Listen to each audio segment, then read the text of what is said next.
The car under wraps here was built 116 years ago, but was light years ahead of its time. On January 31st, Porsche chairman Wolfgang Porsche unveiled a true automotive sensation. He says we knew Ferdinand Porsche had presented a Lohner Porsche with wheel hub motors at the World Exhibition in Paris in 1900. But no one knew he'd already created an electric carriage in 1898.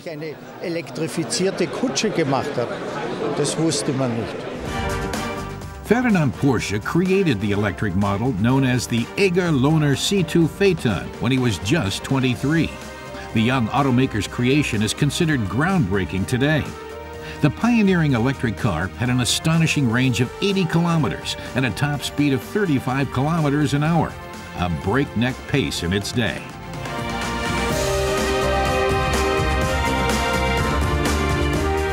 Das war er. Jürgen Barth says Ferdinand Porsche was a genius, so he's not surprised the car showed up here. Walter Röhre, former race driver, says he's always thought Ferdinand Porsche was a genius, but this just confirms it. He marvels at the engineer's foresight and thinks it's incredible that the car has a range of 80 kilometers, on a par with today's electric cars.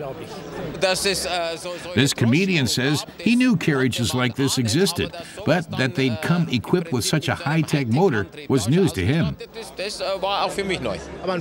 This actor wonders if we've been duped all these years, and automakers could have brought electric cars to market decades ago, but he thinks it's fabulous that something like this existed way back then. Ferdinand Porsche gave the key components of his cars a code. That's how the first Porsche got its unofficial name, the P1. But after finding the car in a shed in Austria, Wolfgang Porsche had to convince others of its importance. Not everyone in the family was thrilled and thought we have to keep hold of it, he admits. Some said it's very nice, but it's hardly a modern car.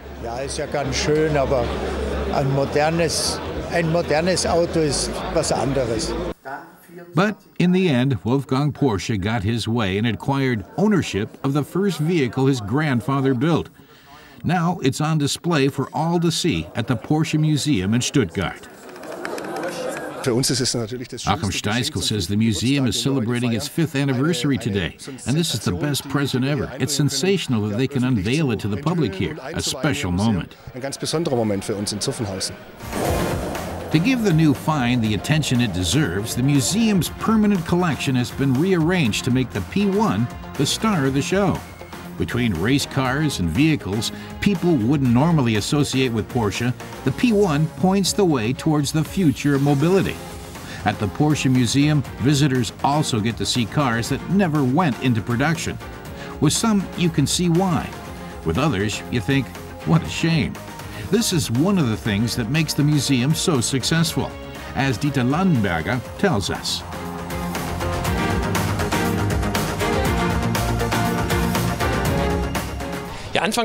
He says at the start they hoped for 250,000 visitors a year. Now they average 400,000, which they're very happy about. To draw the crowds, they change exhibits regularly and host 4 special exhibitions a year. They want the museum to be lively and always offer something new. And he says the museum has become a top address for cultural events in Stuttgart. The